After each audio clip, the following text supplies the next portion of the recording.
Bonjour et bienvenue aux conférences Midi du CERSPUL. C'est un plaisir de vous accueillir ici pour parler en fait des soins préhospitaliers pour les patients traumatisés au Québec, le présent et le futur. Donc, on accueille aujourd'hui Éric Mercier qui va nous présenter son PowerPoint. Alors, Dr Mercier est urgentologue et chef d'équipe en traumatologie à l'hôpital de l'Enfant Jésus du CHU de Québec depuis 2016. Il est chercheur régulier au CERSPUL. Il est également le directeur médical du chapitre Québec de l'International Trauma Life Support et le directeur médical du programme Système canadien hospitalier d'information et de recherche en prévention des traumatismes pour le CHU de Québec. Il a complété une maîtrise en épidémiologie clinique et une formation en médecine d'urgence spécialisée à l'Université Laval. Il a par la suite effectué une formation complémentaire en traumatologie et en recherche clinique à l'Université Monash de Melbourne en Australie. Les travaux de recherche du Dr Mercier portent principalement sur la prise en charge préhospitalière des patients polytraumatisés, ainsi que les protocoles de triage préhospitalier. Alors, on remercie Dr Mercier d'avoir accepté de venir présenter à l'occasion des Midi du CERSPUL. Bonne conférence. Un gros merci premièrement de m'avoir invité. Je suis sincèrement bien content d'être ici pour vous parler d'un sujet qui m'intéresse hautement, autant en clinique qu'en recherche, à savoir les soins qu'on offre à nos patients traumatisés en phase aiguë, principalement en préhospitalier. Puis ce que je voulais me servir aujourd'hui, c'est un petit peu de la vitrine pour faire un portrait de la situation de ce qui se passe présentement, mais aussi surtout vers quoi on pourrait tendre à travers les années. Qu'est-ce qu'on peut espérer implanter, tester, puis valider dans notre contexte québécois. Comme ça a été mentionné, j'ai fait ma formation à Québec, puis après j'ai été vivre 1 an en Australie. J'ai fait quelques constats. Le premier, c'est que sur l'échelle du malheur, il y a pire que vivre 1 an à Melbourne en Australie, je vous jure. Mais le deuxième, c'était que j'ai eu l'impression là-bas que les soins préhospitaliers étaient vraiment intégrés à l'ensemble de la chaîne des soins, à l'ensemble du réseau, autant en traumatologie qu'ailleurs. Puis j'ai l'impression qu'au Québec, il y a une barrière, autant physique que psychologique, avec la porte de l'urgence, qui se passe des deux côtés. Je pense qu'on aurait avantage à travailler ensemble beaucoup plus. Donc, je vous mentionne que je n'ai aucun conflit d'intérêt à déclarer. Donc, étant quelqu'un de très positif, on le sait que le système de santé n'a pas toujours bonne presse dans les médias, mais quand on parle du réseau de traumatologie, généralement, ça ne va pas si mal. Entre autres, il y a Dr Vadeboncoeur qui écrivait, ou en tout cas qui a fait un article dans l'actualité, qui disait que la mortalité de nos traumatisés continue à baisser. Et entre autres, c'était attribuable à notre réseau de trauma. Je vais dire, oh, OK. C'est une autre version. Quand on parle des soins intégrés en polytraumatisé, quand on parle d'un réseau de traumatologie, dans le fond, c'est ce que le Québec s'est doté à travers les années. Puis le Québec a été un pionnier dans son histoire pour intégrer un système de soins. Et on parle d'un système qui est intégré en traumatologie au Québec et dans d'autres pays développés à travers le monde. Puis, si jamais vous avez un accident à un endroit dans le monde, bien, ce qui va faire que vous allez survivre, c'est la façon dont les soins sont organisés, encore plus que les interventions qui sont disponibles.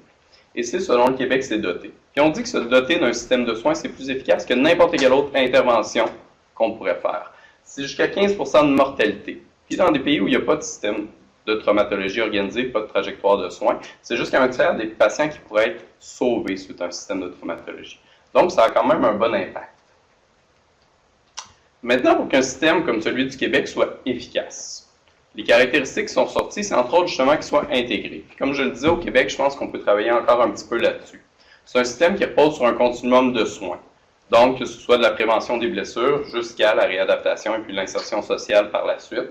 Et c'est un système qu'on va dire régionalisé. Donc, que ce soit au niveau administratif ou au niveau géographique, c'est un système qui va s'organiser en lui-même pour avoir des trajectoires de soins établies. Et qui, bien sûr, va offrir des ressources autant pour les patients qui sont traumatisés mineurs que pour les patients les plus sévèrement atteints. Comme je le disais, Québec est un pilier. Ça a débuté dans les années 90, je ne referai pas toute l'histoire, mais il y a eu des constats avec la SAC, avec le ministère, il y a eu énormément de gens qui ont été proactifs, ce qui fait que le réseau de traumatologie s'est développé, puis c'est vraiment un des chefs de file à travers le monde. Puis, on demeure un des chefs de file à dire vrai.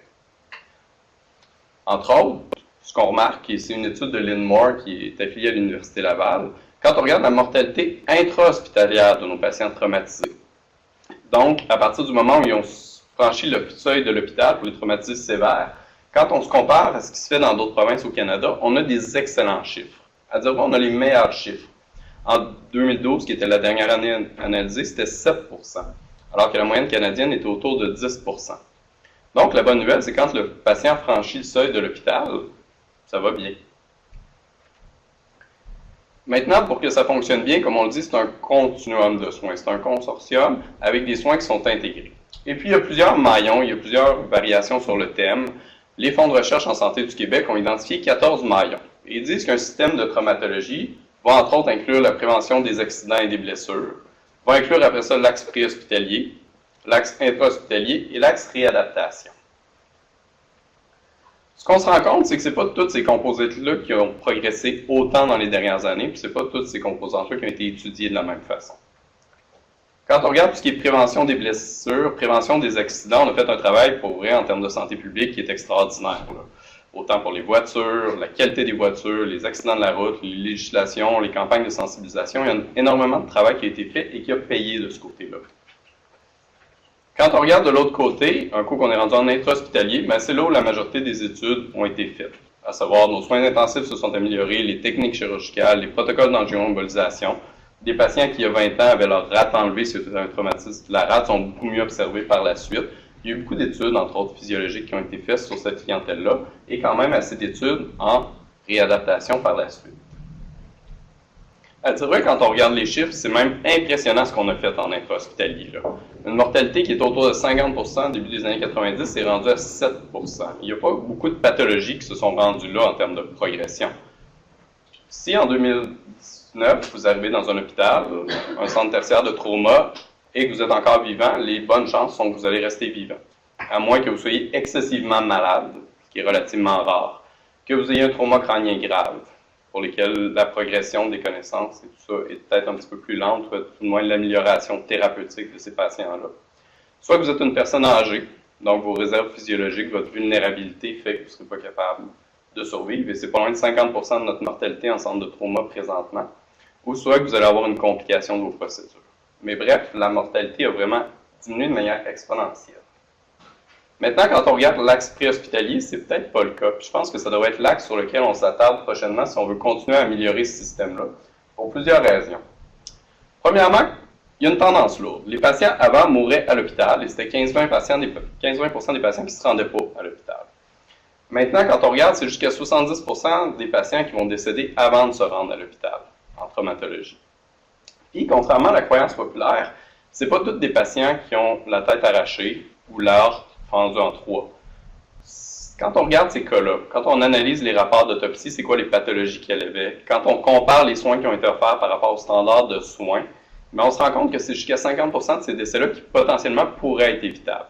Donc, si on veut s'attaquer à la mortalité en trauma, je pense qu'on doit s'attaquer au préhospitalier. Aussi, l'ensemble du système fonctionne sur le mantra « le bon patient, au bon endroit, au bon moment ». C'est vraiment comme ça qu'on adresse le système de santé. Puis, même 98% de nos traumatisés sévères sont transportés par ambulance. Fait que si on ne s'attaque pas au protocole de direction, si ces patients-là ne sont pas orientés d'emblée vers la bonne ressource, bien c'est sûr qu'on nuit à l'ensemble du fonctionnement du système. Autant pour nos traumatisés mineurs qui ont des besoins qui sont moindres, peut-être en termes de ressources et de soins aigus, que nos traumatisés majeurs en termes de transfert inter-établissement et de non-accès aux soins définitifs. L'autre chose, c'est que la traumatologie préhospitalière est franchement sous-étudiée. C'est difficile, c'est pas évident de recruter des patients, c'est pas évident, surtout dans un contexte comme celui québécois, avec les besoins, consentement et tout, de faire des études, mais quand même, il y a moyen qu'on puisse faire plus. Puis quand on regarde les études québécoises et canadiennes sur la phase préhospitalière en traumatologie, il n'y a sincèrement pas grand-chose. Donc, c'est là-dedans que ma présentation s'inscrit. À dire vrai, j'ai 3 objectifs. Le premier, c'est qu'on regarde un petit peu l'impact du système préhospitalier, puis surtout des échelles de triage sur l'ensemble du concept de traumatologie, autant quand on regarde l'axe patient que qu'on regarde l'axe système. Après ça, on va essayer de voir les soins hospitaliers qui sont prodigués au Québec par rapport au reste du Canada, on se situe où? On s'est développé de quelle façon? Puis finalement, on va explorer des avenues potentielles pour améliorer ces soins-là. Qu'est-ce qu'on pourrait essayer, tenter, tester, puis valider peut-être dans notre contexte québécois ou appliquer selon les limites qui existent. Donc, parlons un petit peu de l'impact du système préhospitalier et des échelles de triage. Juste par intérêt pour ceux qui sont un petit peu moins familiers. Dans le fond, le triage, c'est la façon d'évaluer les patients cliniquement initialement pour établir c'est quoi leur sévérité, Et c'est quoi les besoins potentiels qu'ils pourraient avoir? C'est quoi l'urgence d'agir? Il y a des systèmes de triage un peu partout. Les chirurgiens, pour prioriser leurs opérations, ont un système de triage. L'infirmière a un système de triage à l'urgence. Mais il en existe un en préhospitalier aussi. Et ce concept-là a été créé quand même il y a longtemps, mais il devient de plus en plus important dans nos systèmes avec les populations qui augmentent avec de plus en plus de monde. Ce qu'on s'est rendu compte, entre autres, durant la Première Guerre mondiale et autres, c'est que les patients, les transporter selon l'ordre d'arrivée, c'était peut-être pas ce qui était le plus évident ou ce qui donnait le plus de bénéfices. Il y avait des patients que ça valait même pas la peine de transporter, d'autres qu'il fallait transporter vite, puis d'autres qui pouvaient se permettre d'attendre. Donc, c'est un petit peu ce concept-là qui est en traumatologie aussi. Donc, quand on veut trier quelqu'un, ce qu'on veut faire, c'est pas vraiment compliqué. On veut l'évaluer cliniquement, avoir une composante de jugement clinique, se fier, si on peut, sur des paramètres objectifs, et après dire c'est quoi les blessures ou blessures potentielles, c'est quoi leur gravité et c'est quoi que je dois faire. Donc, c'est 3 corollaires qui sont disponibles dans nos systèmes de triage. Et puis, par la suite, quand il y a plusieurs blessés par la suite, on va essayer d'attribuer, dans le fond, les ressources de manière appropriée. Maintenant, ces protocoles de triage-là, donc cette capacité à prioriser ces patients-là, est évaluée d'une certaine façon. Et classiquement, on l'évalue selon leur capacité à discriminer, donc à différencier quels patients sont des traumatisés sévères, et on a plusieurs échelles qu'on peut utiliser à ce niveau-là, desquels sont des traumatisés mineurs. Donc, c'est la manière classique d'évaluer. Donc, est-ce qu'un protocole nous permet de différencier ces patients-là et par la suite les orienter de la bonne façon? Des fois, on va aller un petit peu plus loin et on va se dire, est-ce que ça nous permet d'identifier les patients qui ont besoin de ressources un peu plus avancées? Et je vous donne un exemple parce qu'il y a une certaine dichotomie des fois entre la sévérité qui ne prédit pas exactement l'urgence d'agir. On peut avoir quelqu'un qui est tombé, donc il y a eu une chute, qui a un petit pneumothorax, un poignet, puis une cheville de cassée. Ce patient-là a besoin de ressources dans les heures suivantes, mais n'a peut-être pas une acuité, donc une urgence d'agir qui est aussi grande que quelqu'un qui, par exemple, va avoir un traumatisme au niveau d'une artère inguinale, qui va saigner beaucoup, mais s'il est pris rapidement, potentiellement que dans 24-48 heures, il va pouvoir retourner à la maison. Donc, c'est une autre façon d'évaluer ces protocoles de triage-là. Et souvent, on va leur donner un taux soit de surtriage ou de sous-triage. Quand on parle de surtriage, ce qu'on va dire, c'est qu'on pense que c'est un patient qui est potentiellement traumatisé sévère, mais finalement, c'est un traumatisé mineur. Et le sous-triage, c'est l'inverse. C'est vraiment ce qu'on ne veut pas. Penser qu'un patient n'a pas de blessure, donc le prendre comme étant moins sévère que ce qu'il est, puis finalement, que ce soit un traumatisé sévère. Et quand on a des recommandations pour voir si un protocole est efficace ou pas, il y a des associations, entre autres américaines, qui ont dit que le surtriage ne devrait jamais être en haut de 35% et le sous-triage jamais en haut de 5%. Et on va le voir, c'est malheureusement pas le cas du tout maintenant. Parmi ces protocoles de triage-là qui existent, il y a celui qui est le plus connu, qui vient de l'association américaine, qui a été testé aux États-Unis, qui dans le fond est un algorithme. Et puis lorsqu'un patient rencontre un de ces critères-là, l'algorithme va nous dire où est-ce qu'on devrait transporter ce patient-là. Donc souvent, on va avoir premièrement des paramètres physiologiques, donc un sensorium altéré, il respire rapidement, il est hypotendu, ou des types de blessures. Disons, il y a une amputation importante, un trauma pénétrant qui est au niveau du tronc. Ces patients-là doivent être amenés dans un centre tertiaire de traumatologie. La seule chose, c'est que quand on creuse sur ces protocoles-là, ils reposent beaucoup sur l'avis d'experts et peut-être pas tant sur des données scientifiques que ça. Au Québec, jusqu'en 2016, ce qu'on avait, c'était l'indice préhospitalier de triage, qui était relativement simple en soi. Il y avait 5 variables, puis il y avait des points attribués selon les variables, puis quand on cotait en haut d'un certain score, on allait à un certain endroit tout simplement. C'est un protocole qui était relativement simple d'application, et puis on avait par la suite l'impact à haute vélocité, donc des mécanismes. Et puis s'il y avait un de ces mécanismes-là, ben, on recommandait, selon l'organisation dans notre région, d'aller à certains endroits de centres dédiés ou non, ou désignés ou non de traumatologie. La seule chose, c'est quand on s'est mis à questionner si ce protocole-là était bon, ben, il manquait un quart des traumatisés sévères et il y avait jusqu'à 85% de surtriage. Donc, on en manquait et on en envoyait beaucoup qui n'avaient pas besoin d'être envoyés finalement. Fait qu'il y a eu un rapport qui est venu de l'INES, rédigé en 2013, qui a fait 16 recommandations. Et entre autres, qui ont recommandé qu'on se dote de notre propre échelle. Et c'est là qu'est venue l'échelle québécoise de triage préhospitalier en traumatologie. Et la recommandation, c'était qu'on se base beaucoup sur le modèle américain qui existe de l'Association de chirurgie américaine.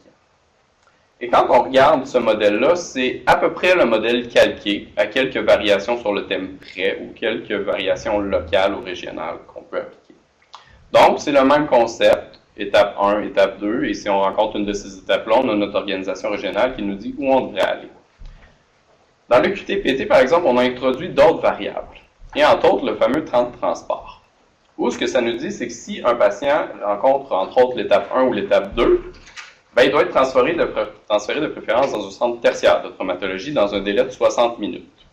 Ce qui veut dire pour la capitale nationale que l'enfant Jésus draine pas loin de Montmagny jusqu'à Baie-Saint-Paul. Vous comprendrez que ça a un impact sur le patient si on n'est pas capable de bien discriminer. Parce qu'une personne âgée qui a un accident d'auto relativement mineur dans le coin de Montmagny, qui se fait transporter à l'enfant Jésus et qui est libéré 3 heures plus tard, c'est peut-être un aidant naturel, il y a peut-être d'autres choses, la famille ne peut pas venir, il y a tout un contexte, donc ça a quand même une lourdeur pour le patient, cette espèce de distance-là aussi. Puis quand on le regarde, il n'y a peut-être pas autant de science que ça. Et puis comme je vous dis, on continue comme ça par étapes. Donc on s'est posé des questions quand le QTPT a été introduit. Et c'est pas pour mal faire, l'idée c'est juste de le questionner puis voir est-ce que ça vaut la peine, est-ce que c'est adapté à notre contexte, à l'épidémiologie des traumatismes de 2018-2019. Donc, ce qu'on se rend compte, c'est qu'avant, c'était beaucoup plus des jeunes, maintenant, c'est des personnes âgées. Est-ce que ça fonctionne chez la personne âgée? Puis comment on pourrait l'adapter? L'autre question qu'on se pose, c'est est-ce que c'est si facile d'application que ça sur le terrain? Puis la question est toujours par rapport à la confiance, parce qu'on peut avoir un beau protocole sur papier, mais s'il y a 25% de non-respect de ce protocole-là, ben le protocole ne sert pas à grand-chose en bout de ligne. Puis il y a le fameux délai de 60 minutes sur lequel je pense qu'on a le droit de se questionner. Surtout que la majorité des études sur ce délai-là sont des études militaires, donc une épidémiologie des traumatismes, puis un accès aux soins qui est complètement différent de ce qu'on a de l'urgence, ou de notre épidémiologie québécoise. Donc, on s'est dit, on va commencer à l'évaluer, juste dans notre région administrative, juste pour voir de quoi ça a l'air. Et puis, c'est des résultats préliminaires. On voulait juste avoir un portrait un peu de la situation. On a regardé à peu près 125 patients jusqu'à maintenant, les étapes qui avaient été identifiées, et ça a été quoi le besoin en soins aigus de ce patient-là. À dire vrai, la question est, est-ce que ce patient-là a besoin de soins complexes en traumatologie, c'est-à-dire une intubation, une angio-intervention, un protocole de transfusion massive, une chirurgie non orthopédique ou quelque chose comme ça. Puis, ben, dans le fond, sur les 125 qu'on a évalués jusqu'à maintenant, il y en a 16 qui ont eu besoin de soins aigus. Mais ce qu'on se rend compte, c'est que les étapes 1 et 2 en ont seulement capturé la moitié, puis il y en a qui ont été capturés par l'étape 5. Puis ce qu'on se rend compte quand on regarde un petit peu plus en détail, mais souvent, justement, c'est des personnes âgées ou d'autres choses. Fait que, disons que ça nous a posé la question, est-ce qu'on doit aller plus loin? Puis c'est là où on a décidé de le faire à plus grande échelle sur une population complète dans une région. Et quand on regardait, nous, ce qu'on a, selon les signes vitaux qui étaient disponibles, selon le mécanisme qui était rédigé, tout ça, quand on regardait le potentiel de discordance entre ce qui avait été appliqué, on se rend pas loin d'1 sur 5. Ce qui est une autre question, comme je vous dis, ce qui vaut quand même juste la peine d'aller un petit peu plus loin puis voir comment on peut l'améliorer. Donc, je vous ai dit aussi, on va voir le QTPT, mais on va voir est-ce qu'on était mieux avec l'IPT dans le passé, est-ce qu'on serait mieux avec d'autres protocoles potentiels. Donc, on a décidé de le comparer. Et c'est ce qu'on est en train de faire. Mais le problème avec les comparaisons, c'est quand on décide de le comparer, il faut le comparer à quelque chose qui théoriquement n'est pas si pire que ça pour voir si on fait mieux. Puis quand on regarde les revues qui ont été faites sur leur capacité à identifier les patients polytraumatisés sévères, bien, ce qu'on se rend compte, c'est que l'ensemble des protocoles échouent. Malheureusement, même le protocole américain. Il n'y en a aucun qui respecte les fameuses cibles de 35% de surtriage et 5%. Il n'y en a aucun lorsqu'ils sont étudiés de manière rigoureuse. Et c'est encore pire quand on s'attarde à certaines populations, entre autres les jeunes enfants, entre autres la gériatrie. On a des sensibilités qui ne sont pas très bonnes. Puis quand on regarde, entre autres, sur cette revue-là, sur les 32 études qu'il y avait, il y en avait juste 2 canadiennes, puis la dernière datait de 2002. Fait que je pense que c'est intéressant de venir et de se questionner à ce sujet-là. Maintenant, c'est sûr que, comme je le disais, ça a un impact, ces protocoles de direction-là. Ça a un impact pour le patient. On sait que si on est un traumatisé sévère, entre autres un traumatisé crânio-cérébral grave, ou qu'on a un besoin de protocole de transfusion massive et autres, on va être mieux servi dans un centre de haute désignation. Et ce fameux 60 minutes-là fait qu'il y a à peu près 85% de la population au Québec qui a accès à un centre de haute désignation dans les 60 minutes au niveau populationnel. Mais en revanche, si on transporte beaucoup de traumatisés mineurs, ben on surcharge un peu le centre tertiaire. On sait qu'en centre tertiaire, il y a un certain biais de sévérité qu'on appelle, où on a tendance à investiguer un petit peu plus, puis c'est de par la sévérité des cas qu'on rencontre en moyenne. Fait que faire plus d'investigation, potentiellement plus de coûts, plus d'attentes. C'est sûr que plus un centre est surchargé, puis plus les patients sont sévères à l'intérieur de ce centre-là, mais ça a été démontré qu'il y a plus d'erreurs. qu'il y a plus de risques justement d'erreur médicale, puis de devenir défavorable pour le patient. De l'autre côté, quand on regarde au niveau du système, comme je le disais, il y a l'achalandage dans ces centres tertiaires-là qui est important, mais aussi en termes d'exposition pour les centres primaires. Parce que si on reçoit beaucoup moins de traumatisés, mais qu'on en a 1 sur 3 qui est sévère, il n'y a absolument personne qui est gagnant de ce côté-là. Puis on parle des transferts établissements, pour lesquels il y a un coût aussi. Donc je pense que ça vaut la peine de se questionner, de l'évaluer, puis surtout de voir est-ce qu'il y a moyen de faire quelque chose d'autre. Il y a plusieurs options dont on va parler plus tard. Maintenant, rapidement, juste de situer un petit peu ce qui se passe au Québec par rapport au reste du Canada. Parce qu'on a regardé un petit peu les protocoles de direction, l'échelle de triage. Maintenant, juste de voir qu'est-ce qu'on offre au Québec. Ce qu'il faut comprendre, c'est que le modèle québécois est relativement unique.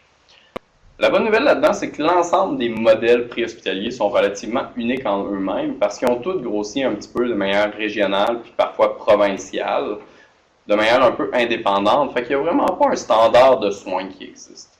Au Québec, on a un modèle où on avait auparavant une formation qui était de moins de 12 mois, qui l'a rendu une formation de niveau collégial. On a certaines interventions qui sont possibles, mais ce qu'on se rend compte, c'est que c'est une pratique qui est axée sur l'application de protocoles. Et pour ainsi dire, uniquement sur une application rigoureuse, théorique, d'un protocole après l'autre selon la présentation. Ce qui n'est pas le cas partout ailleurs. C'est un système dans lequel il y a quelques paramédics de soins avancés, mais quand même, les champs de pratique sont relativement restreints. Quand on regarde ce qui s'est fait au Canada, mais encore là, le modèle est très, très variable. Entre autres, Nouvelle-Écosse versus Nouveau-Brunswick, qui sont deux provinces qui collaborent sur plein de choses. Il y en a un qui a un modèle de soins avancés, l'autre un modèle de soins de base. Donc, il y a eu vraiment des différences. Quand on regarde l'ensemble des protocoles, bien, en termes de formation, de champ de pratique, d'organisation régionale, il y a énormément de variabilité. Puis malheureusement, il n'y a tellement pas de standard de soins que c'est dur de dire qu'un système est meilleur que l'autre présentement. Il y a peu de littérature. Puis quand on regarde ce qui se fait à travers le monde, c'est encore pire. Parce qu'il y a des endroits où il n'y a, pour ainsi dire, aucun système de traumatologie. L'Écosse, pour ne pas la nommer, est en train de créer son réseau de trauma en 2019. Ils n'en ont pas. De l'autre côté, on a, dans le fond, la Grande-Bretagne, où il y a des médecins qui, en hélicoptère, qui s'en vont faire des thoracotomies sur le site avec un. Donc, c'est vraiment une variation. Autant dans les deux philosophies qui s'opposent un petit peu, le fameux scoop and run, où on prend le patient et on l'amène vers les soins définitifs, ou le stay and play, où on va faire quelques interventions puis on va le transporter par la suite. Mais comme je dis, les modèles sont variables, puis j'ai pas la littérature pour vous dire qu'un est meilleur que l'autre. La seule étude, pour vrai, de qualité qu'on a, qui est canadienne, c'est une étude qui s'appelle OPALS, qui a été publiée au début des années 2010. C'est un devis avant-après. Ce qui veut dire que, dans le fond, ils ont évalué, avant c'était un modèle de soins de base, qui est devenu un modèle de soins avancés, puis ils ont regardé c'était quoi l'impact. Donc, ils l'ont introduit pour tout le monde. Puis ils ont vu c'était quoi le devenir des patients, entre autres en traumatologie. Puis malheureusement, il n'y a pas eu de bénéfice sur la mortalité pour les soins avancés. Puis à dire vrai, il y a certaines sous-populations, entre autres les traumatisés crânio-cérébrales graves, qui eux avaient un devenir qui était, à dire moins, qui était pire, avec le système de soins avancés. Donc la question est toujours comment qu'on interprète le tout, puis comment qu'on peut le faire. Je pense que la seule et unique question, c'est quoi le bénéfice pour le patient en bout de ligne. Okay? C'est pas parce qu'on sait faire quelque chose qu'il faut automatiquement le faire s'il n'y a pas de bénéfice pour le patient. Puis c'est peu importe qui on est dans le continuum de soins. Okay? Autant le chirurgien, neurochirurgien qui adore faire une technique, mais si dans ce cas-là, elle n'est pas payante, elle n'est pas payante. Fait que dans le fond, c'est de regarder c'est quoi le bénéfice pour le patient. Puis la question, c'est toujours comment on peut interpréter ça. Puis c'est vraiment mes deux scènes. Mais je pense que ce qu'on a fait en Ontario, c'est d'introduire un modèle complet de soins avancés, une espèce de package deal que vous prenez au complet. Maintenant, est-ce qu'à travers de ça, dans notre réalité locale, avec les longues distances, avec le système qu'on a, avec la formation qu'on a présentement, est-ce qu'il y aurait moyen d'y aller à la pièce pour certaines sous-populations, puis tenter d'introduire des interventions, puis bien sûr, les mettre à l'épreuve, les tester scientifiquement, voir la possibilité de les retirer ou non. C'est là où je pense qu'on doit tendre avec le temps. À dire vrai, d'avoir l'opportunité de les étudier. Peut-être pas d'entrer un package deal complet de formation, mais de voir est-ce que certaines interventions qui à la pièce, vraiment pour certaines clientèles ciblées, pourraient se permettre d'être là. C'est ce qu'on va regarder un petit peu dans les avenues un petit peu plus tard. Mais je pense qu'on doit questionner, on doit à tout le moins faire des comparaisons. Je pense vraiment que c'est essentiel là, en 2019. Maintenant, regardons un petit peu les avenues. Donc, comment on pourrait améliorer le système de soins en traumatologie au Québec? Et encore là, c'est seulement quelques idées. J'en liste ici 5, mais grosso modo, on va discuter de un petit peu plus que ça. La première, c'est d'intégrer des nouvelles technologies et procédures. On va parler un petit peu des disponibilités en termes de supervision médicale, entre autres quand on décide de déroger ou non d'un protocole qui existe.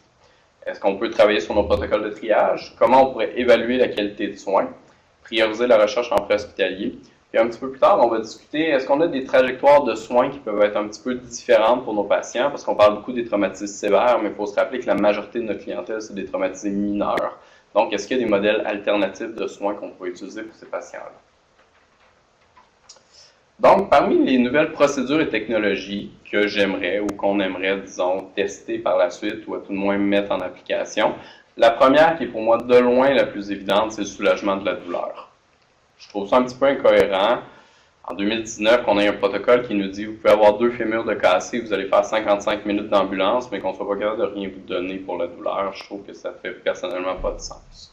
Puis je pense que même si ce n'est pas quelque chose qui automatiquement va augmenter le devenir à long terme en termes de morbidité ou de mortalité, pour moi, c'est juste le gros bon sens. Puis je pense que ça devrait être une des premières choses. Ça existe dans certaines régions administratives au Québec, ça a été démontré sécuritaire, on utilise le fentanyl subcutané, mais il y a potentiellement d'autres options, entre autres, il y a des inhalateurs comme le méthoxyflurane qui a été accepté.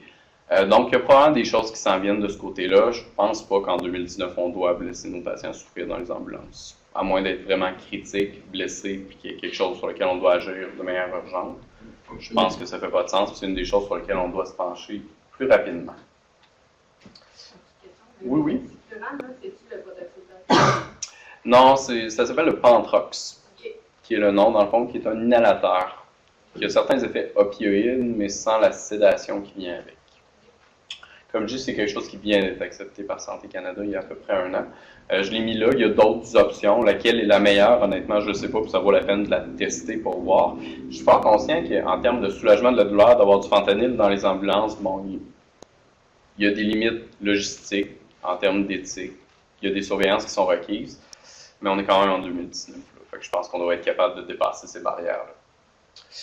Maintenant, quand on regarde, il y a des procédures qui, pour moi, font du sens, puis il y en a d'autres où on peut se questionner jusqu'où on doit aller. Puis est-ce qu'il y a certains cas très, très sévères pour lesquels on devrait se permettre de faire des procédures qui sont plus invasives? Et la réponse, je ne l'ai pas. Mais l'exemple que je peux donner, c'est la décompression thoracique. Où on sait qu'entre autres, le pneumothorax, donc l'air entre la cage thoracique et le poumon, c'est une des principales causes de mortalité évitable. Et puis là, on prend des patients 55 minutes, on les fait transférer jusqu'à... Fait qu'on le sait qu'il y en a qui vont se détériorer pendant ce transport-là. Est-ce que par certains protocoles stricts, sous supervision, on pourrait se permettre, dans certaines situations critiques, d'aller ouvrir tout simplement le thorax pour se dire, est-ce qu'on libère le pneumothorax? Parce que c'est une intervention qui en elle-même est relativement simple, mais qui a quand même un taux de complication qui est non négligeable. Fait que c'est sûr que c'est des choses qui sont à vérifier. Je ne vous dis pas qu'on en est rendu là, je ne vous dis pas que dans 2 ans, ça va être fait, mais je pense qu'il y a des cas sur lesquels on devrait se questionner. Puis pour le savoir, il faut clairement évaluer nos cas témoins, évaluer notre mortalité évitable dans notre contexte, puis voir qu'est-ce qu'on pourrait faire à la place. Maintenant, il y en a d'autres, entre autres les produits hémostatiques auxquels on pourrait penser. Le saignement est clairement une autre cause de mortalité évitable en traumatologie. On a les garrots qu'on peut utiliser, mais il y a certains endroits pour lesquels un garrot, ça se met relativement mal. Donc, est-ce qu'il y a puis il y a des pansements, il y a des gelées, il y a des poudres qui existent. Est-ce qu'il y a quelque chose comme ça qu'on pourrait penser à introduire, puis encore là, étudier selon les risques, bénéfices, et puis le ratio risque-bénéfice qu'on pourrait mettre? Je pense que c'est quelque chose qui devrait s'en venir aussi. De l'autre côté, comme je l'ai dit, c'est beau d'intégrer, mais je pense qu'il faut se questionner aussi sur ce qu'on fait. Puis l'exemple que je peux donner, c'est les fameux colliers cervicaux qu'on appliquait il y a quelques années à tout le monde qui sont tombés. Mais grand-maman qui est tombée, qui a pris une fracture de hanche, les données montrent qu'en bas de 0,1% de fracture cervicale. Donc, est-ce que ça vaut la peine de la mettre dans un collier, de la faire souffrir, alors qu'on n'est même pas sûr que le collier a un bénéfice? Je pense qu'il faut se permettre aussi de questionner les pratiques qu'on a, puis pas juste en rajouter sur le. Maintenant, la surveillance, dans le fond, médicale, ou de la supervision médicale, appelons-la comme ça, en temps réel, c'est quelque chose qui existe à travers le monde, tout dépendant des différents types d'intervenants. C'est quelque chose qui se fait de médecin à médecin, entre autres, dans des dispensaires dans le Grand Nord, qui va se faire on l'a développé pour la thrombolyse au Québec, donc les thrombolyses à distance. Est-ce qu'il y a un moyen d'avoir quelque chose comme ça dans les ambulances? Pour certains cas spécifiques, je pense que ce serait très intéressant. Surtout, comme je le dis, au Québec, c'est une application stricte de protocole. Puis un protocole, c'est un standard de soins, c'est pas une obligation de soins. Puis il y a des patients qui, pour leur bénéfice, devraient avoir des soins qui dérogent du protocole. Donc, on peut se questionner, est-ce qu'il y aurait quelque chose qu'on pourrait faire, que ce soit centralisé ou que ce soit localisé dans une certaine région, pour certains cas spécifiques.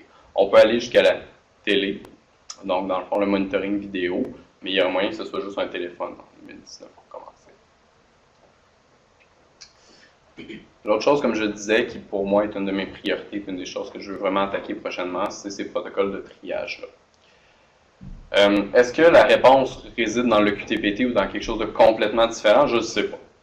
Dans les prochaines années, il y a des données d'autres provinces canadiennes, des données australiennes qu'on est en train de tester pour voir est-ce qu'on peut créer un modèle qui est différent. Je pense que ça va être important de demander aux gens qui l'utilisent sur le terrain qu'est-ce qui fait qu'on en utilise un versus qu'on ne l'utilise pas pour essayer de le rendre user-friendly, mais pas aussi faire un beau protocole sur papier, mais quelque chose qui va pouvoir être applicable aux patients. Je pense qu'il va falloir commencer à prendre un petit peu plus en compte des facteurs qu'on ne contrôle pas, c'est-à-dire entre autres l'âge du patient puis l'évolution démographique. Est-ce que tous les patients âgés qui chutent devraient se rendre dans un centre tertiaire de traumatologie? Absolument pas. Mais est-ce qu'on doit mieux être capable de les identifier en préhospitalier pour avoir ceux qui vont bénéficier du soin puis du contexte, entre autres, de réadaptation par la suite? Je pense qu'il faut se le demander puis surtout savoir comment on peut les identifier, comment on peut améliorer ça. Maintenant, j'ai marqué le processus d'évaluation de la qualité des soins. Quelque chose qui existe beaucoup en intra-hospitalier, qui est une obligation pour les départements de réviser des cas, qu'on va appliquer souvent les morbidités, mortalité. C'est quelque chose qui a une philosophie un petit peu différente de ce que je constate dans l'axe préhospitalier. Où, dans le fond, on va dire, est-ce que le protocole... Je pense qu'il faut aller un petit peu plus loin et se dire, est-ce que dans le continuum de soins, il y a des endroits où ça a bugué? Des surveillances sentinelles pour ne pas faire l'étude, puis 8 ans plus tard, réaliser que ça fait peut-être 6 ans qu'on aurait pu améliorer quelque chose. Donc, il y a des études de mortalité évitables qu'on peut faire entre autres, ou tout simplement, on évalue le continuum de l'appel jusqu'à ce qu'il soit arrivé à la salle d'urgence. Qu'est-ce qui s'est passé? Les délais ont été quoi? Les procédures ont été quoi? Puis, est-ce qu'on pense, comme expert, qu'il y a eu des choses qui n'ont pas été respectées, qui ont pu contribuer à la mortalité de ce patient-là? Le but n'est jamais de blâmer quelqu'un. Le but, c'est juste de voir où on peut trouver les principales failles dans notre système, dans notre contexte québécois. L'autre chose qui serait intéressante quand on évalue la qualité des soins, c'est de se poser la question, est-ce qu'on peut avoir une évaluation commune? Parce qu'il n'y a pas juste une barrière qui se passe au niveau de la fameuse porte de l'urgence. Puis des fois, un bug d'un côté va faire qu'il va y avoir un bug de l'autre côté qui va se continuer, ou tout simplement l'inverse. Je pense que des révisions du cas conjointes devraient s'en venir sous peu.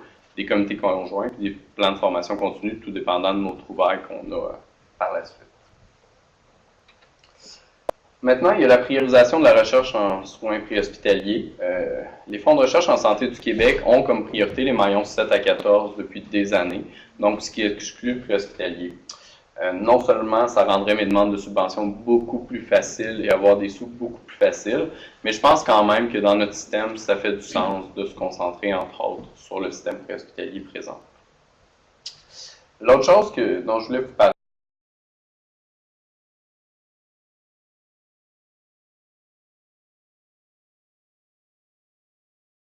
on a la loi sur les services préhospitaliers au Québec qui dit que, grosso modo, quand il y a une ambulance qui est appelée, le patient doit être transporté dans un centre hospitalier.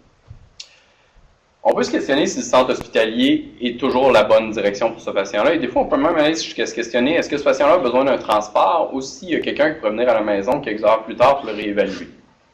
Il y a des études qui ont été faites, entre autres dans des centres de soins de longue durée, où c'est des médecins qui se déplaçaient quelques heures plus tard, ou d'autres professionnels de la santé qui allaient évaluer. Puis, montré hautement sécuritaire, avec à peu près, disons, sur 550 patients, la dernière étude qui a été publiée, c'est 2,4% qui finalement ont eu besoin de soins plus avancés.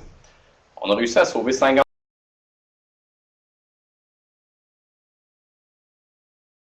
Intégrer ça, c'est sûr, en considérant toujours la législation qu'on a au Québec, mais ces modèles de soins alternatifs-là sont là.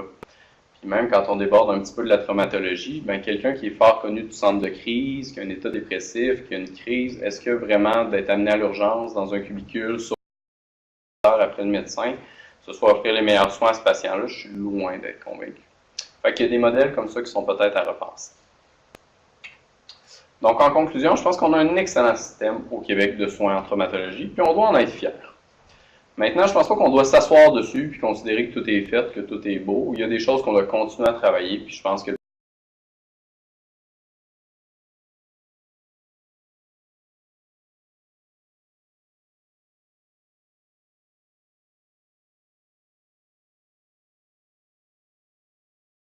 on se doit tester dans notre population et de raffiner pour améliorer nos trajectoires de soins. Donc, je voulais dire un gros merci au CERSPUL de m'avoir invité, à l'équipe des services hospitaliers d'urgence de notre capitale nationale, nos équipes de recherche et équipes cliniques. Nous vous remercions d'avoir participé aux conférences midi du CERSPUL. Les enregistrements et présentations PowerPoint sont disponibles sur notre site web au www.cerspl.ca. Au plaisir de vous revoir!